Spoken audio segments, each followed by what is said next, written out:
नमस्ते दोस्तों, मैं हूं सम्राट चौधरी और आप देख रहे हैं मेरे चैनल इंडी वर्ल्ड एंटरटेनमेंट को। जब इंडिया आर्टिफिशियल इंटेलिजेंस की रेस में स्पीड पकड़ती है, जब इंडिया अपने डेटा सेंटर्स से फ्यूचर की नींव रखती है, तो सवाल उठता है कोरिया को तकलीफ क्यों हो रही है। आज कोरियन मीडिया इंडिया के जेनरेटिव एआई और डेटा सेंटर इन्वेस्टमेंट्स पर नेगेटिव रिएक्शन क्यों दे रहा है। ये सिर्फ एक मीडिया रिएक्शन नहीं है, ये एक संकेत है कि इंडिया अब कंज्यूमर नहीं क्रिएटर बन चुका है। आज इंडिया सिर्फ आईटी सर्विसेज नहीं देता, इंडिया अब एआई इंफ्रास्ट्रक्चर, क्लाउड बैकबोन और हाई परफॉर्मेंस डेटा सेंटर्स बना रहा है। और यही बात कुछ देशों को अनकंफर्टेबल कर रही है। अगर हिस्ट्री देखें, 2000 के दशक में इंडिया को सिर्फ बैक ऑफिस इकोनॉमी कहा जाता था, लेकिन 2020 के बाद पिक्चर बदल गई। आज इंडिया एशिया के सबसे fast growing data centre markets में से एक है। रिलायंस, एदनी, टाटा, हिरनंदानी जैसे ग्रुप्स बिलियंस इन्वेस्ट कर रहे हैं। Global giants Google, Microsoft, Amazon India को एआई हब मान रहे हैं। और खास बात, इंडिया का फोकस है generative AI plus sovereign data, यानी डेटा इंडिया में रहेगा, कंट्रोल इंडिया के हाथ में रहेगा। कोरियन मीडिया की चिंता समझना मुश्किल नहीं है। South Korea traditionally semiconductor, electronics और टेक लीडरशिप में स्ट्रांग रहा है, लेकिन जेनरेटिव एआई में गेम बदल चुका है।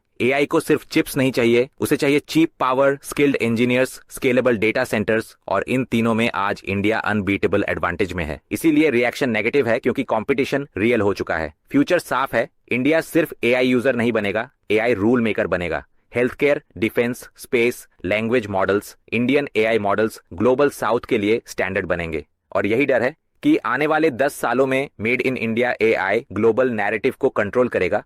तो जब कोरियन मीडिया सवाल उठाता है, असल में वो इंडिया की ताकत को एक्नॉलेज कर रहा होता है। तो चलिए साउथ कोरिया मीडिया की ये रिपोर्ट देखते हैं, उसके बाद काफी सारे कमेंट्स भी पढ़ेंगे। Let's start.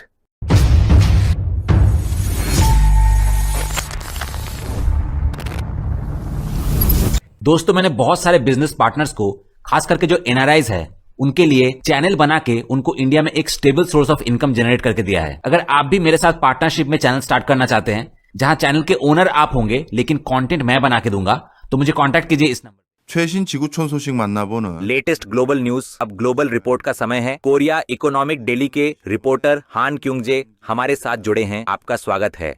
어서 오세요. 안녕하세요. 최근 글로벌 हाल ही में दुनिया भर में एआई को लेकर जोश बहुत ज्यादा बढ़ गया है। खासकर अमेरिका की बड़ी टेक कंपनियां एआई इंफ्रास्ट्रक्चर को बढ़ाने के लिए सैकड़ों ट्रिलियन वॉन लगाने की योजनाएं लगातार घोषित कर रही हैं, और इन सब फायदों का सबसे ज्यादा लाभ भारत को मिल रहा है। 네, 그렇습니다. 그 생성형 인공지능 산업이 हाँ, बिल्कुल सही। जैसे जैसे जनरेटिव एआई इंडस्ट्री बढ़ रहा है, हाई परफॉर्मेंस डेटा सेंटर्स की मांग भी तेजी से बढ़ रही है। खासकर भारत एशिया का पोटेंशियल सर्वर हब बनकर उभर रहा है, क्योंकि यहाँ डेटा सेंटर्स में बड़े पैमाने पर निवेश हो रहा है। गूगल ने पिछले महीने सदर्न इंडिया के आंध्र प्रदेश में 10 ट्रिलियन वॉन से ज्यादा निवेश करने की घोषणा की है। Amazon वेब सर्विसेज, मेटा जैसी ग्लोबल कंपनीज ही नहीं, बल्कि लार्ज इंडियन कंग्लोमरेट्स भी डेटा सेंटर निर्माण की दौड़ में उतर रही हैं। भारत की डेटा सेंटर क्षमता 2027 तक मौजूदा स्तर से लगभग 77% बढ़ने की उम्मीद है। लेकिन जब भी कोई नया इंडस्ट्री तेजी से फैलता है, समस्याएं भी साथ आती हैं, और इस बार समस्या एनवायरनमेंट की है। डेटा सेंटर्स का निर्माण और संचालन पर्यावरण पर बहुत भारी बोझ डालता है। यही आलोचना की जा रही 환경에 है। 매우 큰 부담을 준다는 지적을 받습니다. जब हम कहते हैं कि डेटा सेंटर्स एनवायरनमेंट को प्रभावित करते हैं, तो उसकी वजह असल में उनकी बिजली की खपत ही होती है ना? 네, 그렇습니다. 데이터 센터에는 हाँ, बिल्कुल सही। डेटा सेंटर में कई तरह के इक्विपमेंट और सर्विसेज होती हैं, मुख्य रूप से कंप्यूटर सर्वर, आईटी इंफ्रास्ट्रक्चर और नेटवर्क डिवाइसेस, जो वहीं रखे और चलाए जाते हैं। इसी वजह से इनकी बिजली खपत बहुत ज्यादा होती है। 2022 के अनुसार दुनिया भर के डेटा सेंटर्स की कुल बिजली खपत लगभग 340 टेरावाट घंटे थी। यह संख्या समझना मुश्किल है, लेकिन कहा जाता है कि यह उस साल साउथ कोरिया द्वारा उपयोग की गई कुल बिजली का करीब 60% था, और साउथ कोरिया दुनिया में सबसे ज्यादा बिजली इस्तेमाल करने वाले देशों में माना जाता है। इसे देखते हुए यह खपत बेहद बड़ी है। खास तौर पर जैसे जैसे जनरेटिव एआई का उपयोग बढ़ रहा है, बिजली की खपत तेजी से बढ़ती जा रही है। अमेरिका की electric power research institute EPRI के अनुसार गूगल पर जानकारी खोजने की तुलना में ChatGPT पर सर्च करने में 2 गुनी बिजली लगती है। इसी वजह से हर साल और ज्यादा डेटा सेंटर बनाए जा रहे हैं, और यह ट्रेंड जल्दी रुकने वाला नहीं है। इसे ध्यान में रखते हुए अमेरिका में भी इस बात पर चर्चा हो रही है कि और बिजली कैसे हासिल की जाए, और कहीं आम लोगों को ही बिजली की कमी का सामना न करना पड़े। 이런 논의들도 나오고 있습니다. 그렇군요. 근데 데이터 센터를 운영하는 데에는 전기도 굉장히 많이 필요하지만 लेकिन डेटा सेंटर चलाने में बहुत ज्यादा बिजली की जरूरत के अलावा एक और जरूरी संसाधन होता है। जब सर्वर 24 घंटे चलते हैं तो वे स्वाभाविक रूप से बहुत गर्मी पैदा करते हैं, इसलिए उन्हें ठंडा रखने के लिए एक रिसोर्स चाहिए और वह है पानी। यूसी रिवरसाइड के रिसर्च के अनुसार ChatGPT 3 पर लगभग 6 सवालों को प्रोसेस करने में लगभग 1 कप पानी यानी लगभग 200 मिलीलीटर लगता है। और यह अनुमान लंबे या जटिल जवाबों पर आधारित नहीं है, बल्कि तब है जब हर सवाल का जवाब लगभग 300 टोकन के आसपास दिया जाता है। इसलिए जब हम और मोर एडवांस्ड या लॉन्ग कॉम्प्लेक्स आंसर्स मांगते हैं तो पानी की खपत और बढ़ जाती है। आप सोच सकते हैं समुद्री पानी क्यों नहीं इस्तेमाल कर लेते, लेकिन समुद्री पानी इस्तेमाल नहीं किया जा सकता क्योंकि इससे इक्विपमेंट में जंग लग सकती है या बैक्टीरिया बढ़ सकते हैं। इसलिए क्लीन फ्रेश वाटर का ही इस्तेमाल करना पड़ता है। 증식할 가능성이 있어서 깨끗한 담수를 써야 한다고 합니다. 그런데 말씀 듣고 보니까 लेकिन आपकी बात सुनकर लगता है कि डेटा सेंटर्स बहुत ज्यादा बिजली भी खर्च करते हैं और बहुत पानी भी। तो अगर भारत में इतने बड़े पैमाने पर डेटा सेंटर निवेश हो रहा है तो क्या इसका मतलब ये नहीं है कि भारत ने इन समस्याओं को कुछ हद तक हल कर लिया है? 만약에 인도가 뭐 전기도 풍족하고 अगर भारत के पास भरपूर बिजली और बहुत पानी होता तो यह एशिया का सर्वर हब बनने के लिए बिल्कुल आदर्श जगह होता। लेकिन असल में भारत एक ऐसा देश है जहां पानी की कमी हमेशा से एक बड़ी समस्या रही है। भारत की जनसंख्या दुनिया की लगभग 1/6 है, लेकिन दुनिया के कुल ताजे पानी का केवल करीब 4% ही भारत में है। क्लाइमेट फैक्टर्स और रैपिड अर्बनाइजेशन दोनों इसका कारण है। भारत में पूरे साल बारिश नहीं होती, ज्यादातर बारिश सिर्फ मॉनसून के समय होती है और तब भी हर रीजन में बारिश की मात्रा बहुत अलग अलग होती है। जनसंख्या भी बड़ी समस्या है। मुंबई और चेन्नई जैसे शहर इतने तेजी से बढ़े हैं कि लोगों की संख्या बढ़ती गई, लेकिन पानी के संसाधन वही रहे। इससे पीने के पानी और रोजमर्रा के उपयोग के पानी की भारी कमी हो गई। वहीं शहरों की अर्बन इंफ्रास्ट्रक्चर जैसे पानी ट्रीटमेंट प्लांट्स और सीवेज सिस्टम्स शहरों के विकास की गति के साथ नहीं चल पाए। इसी वजह से चेन्नई आज भी बार बार गंभीर वाटर शॉर्टेजेस का सामना करता है। ऐसे समय में पास के शहरों से ट्रेन या पानी के टैंकर ट्रकों द्वारा पानी लाना पड़ता है। भारत के ज्यादातर डेटा सेंटर भी इन्हीं बड़े शहरों में बने हुए हैं, मुंबई, चेन्नई, बेंगलुरु, जहां पहले से ही पानी की कमी है। इस समय भारत के डेटा सेंटर्स सालाना लगभग 150 अरब लीटर पानी इस्तेमाल करते हैं और 2030 तक यह बढ़कर 358 अरब लीटर तक पहुंचने की उम्मीद है, यानी 2 गुने से ज्यादा। S&P ग्लोबल के अनुसार 2030 से पहले ही भारत के कई data centre severe water scarcity zones में आने लगेंगे। पहले से ही पानी की कमी वाले इलाकों में और डेटा सेंटर बनने से वे क्षेत्र और high risk water scarcity regions में बदल जाएंगे। अगर पानी और कम पड़ गया तो सिर्फ डेटा सेंटर ही नहीं, बल्कि बैंक, अस्पताल और ट्रांसपोर्टेशन सिस्टम्स जैसी जरूरी सेवाएं भी प्रभावित हो सकती हैं, जिससे स्थिति और गंभीर हो जाएगी।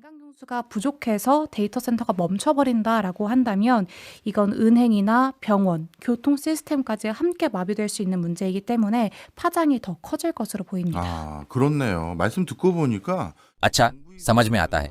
आपकी बात सुनकर लगता है कि सरकार इसे डेटा सेंटर आकर्षित करने और इन्वेस्टमेंट लाने वाली अच्छी बात मान सकती है, लेकिन यह पूरी तरह से अच्छा ही नहीं है।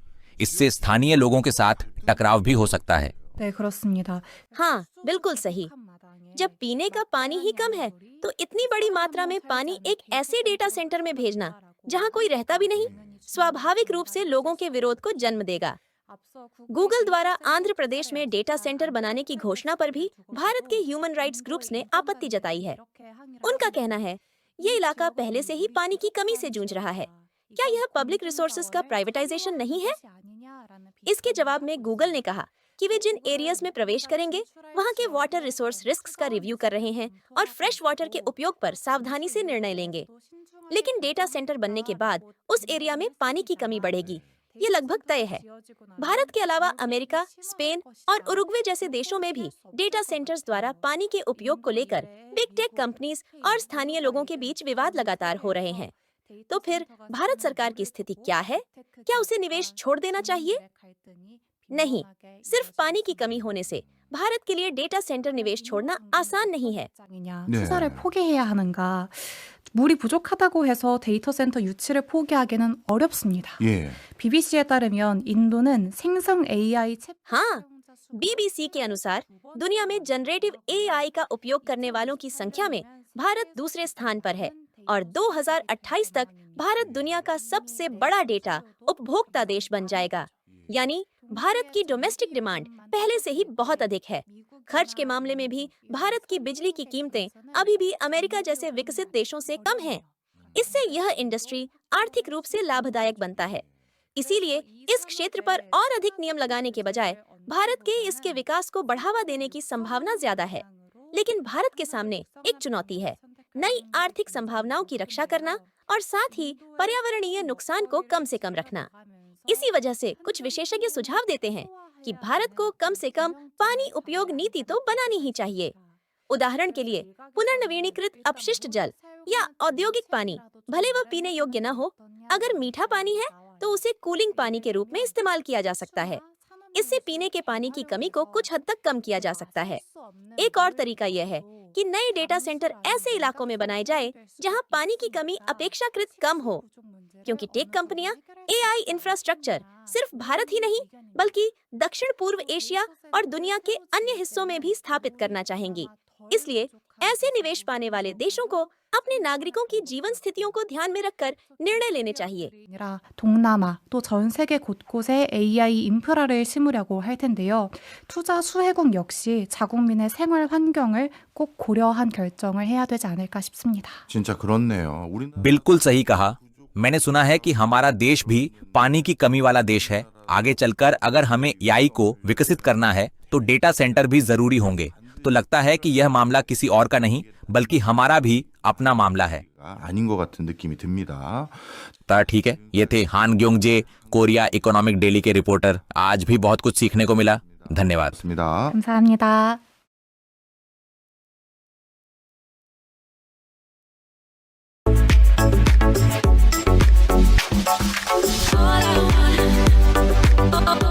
सबसे पहले एसजेएन किम ने लिखा है कि एक कोरियन होने के नाते मैं मानता हूं कि इंडिया का डेटा सेंटर पुश बिल्कुल लॉजिकल है। इंडिया के पास टैलेंट पूल और मार्केट साइज बहुत बड़ा है।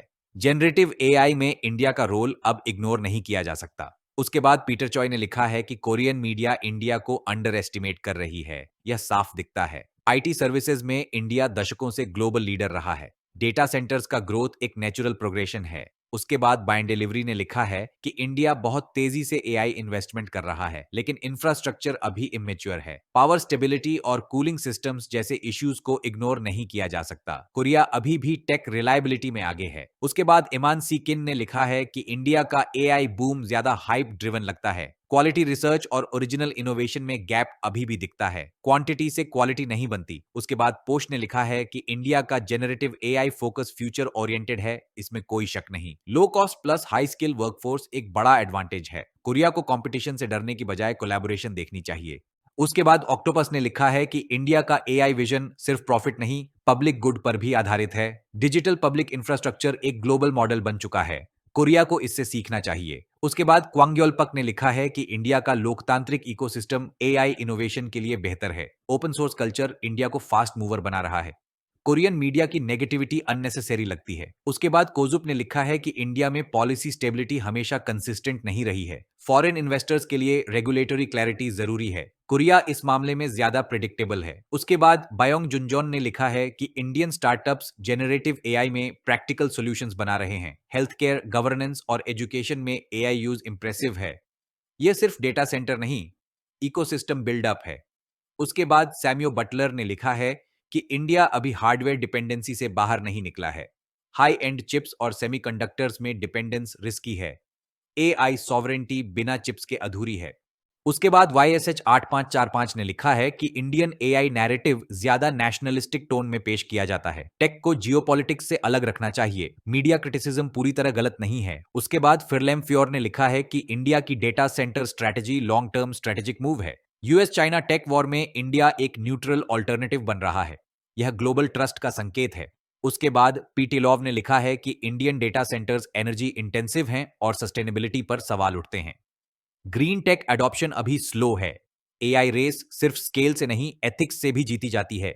उसके बाद वावा ने लिखा है कि इंडिया को पहले डोमेस्टिक डिजिटल डिवाइड पर ध्यान देना चाहिए। एआई इन्वेस्टमेंट्स एलीट सेंट्रिक बनते जा रहे हैं। इंक्लूसिव ग्रोथ अभी सवाल में है। उसके बाद गमिलेंस ने लिखा है कि कंपटीशन से डरना कोरियन माइंडसेट नहीं होना चाहिए। इंडिया का राइज इनएविटेबल है, इसे एक्सेप्ट करना होगा। फ्यूचर में Korea India AI partnership win win होगी।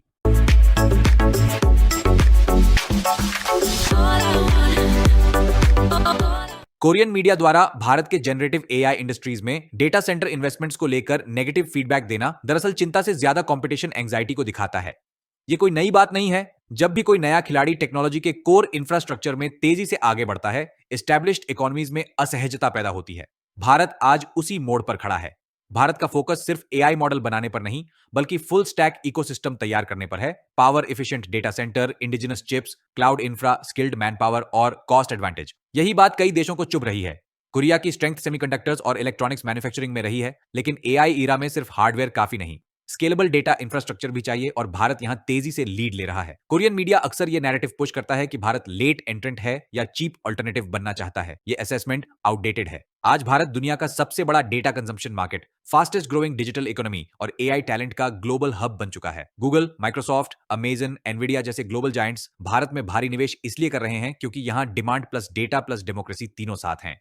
नेगेटिव कवरेज का एक कारण यह भी है कि भारत का मॉडल कॉस्ट डिसरप्टिव है। जहां कोरिया और वेस्ट में डेटा सेंटर कॉस्ट बहुत ज्यादा है, वहीं Bharat renewable energy, land availability और पॉलिसी सपोर्ट से इसे सस्टेनेबल बना रहा है। यह सीधे सीधे ग्लोबल एआई इकोनॉमिक्स को बदल देता है और यही असली डर है। भारत किसी देश का दुश्मन नहीं बनना चाहता, लेकिन परमिशन लेकर आगे बढ़ने का दौर खत्म हो चुका है। एआई रेस में वही देश टिकेगा जो स्केल, स्पीड और सॉवरेंटी को बैलेंस कर सके। कोरिया की क्रिटिसिज्म दरअसल इंडिया की कैपेबिलिटी की इनडायरेक्ट एक्नॉलेजमेंट है। साफ शब्दों में कहें तो भारत एआई में कैचअप नहीं कर रहा, बल्कि new rules of the game लिख रहा है। और जिनको दिक्कत हो रही है वो इसलिए नहीं कि भारत गलत कर रहा है, बल्कि इसलिए कि भारत अब रोका नहीं जा सकता। दोस्तों, आज के लिए बस इतना ही। मिलते हैं आपसे अगले वीडियो में। Till then, good bye.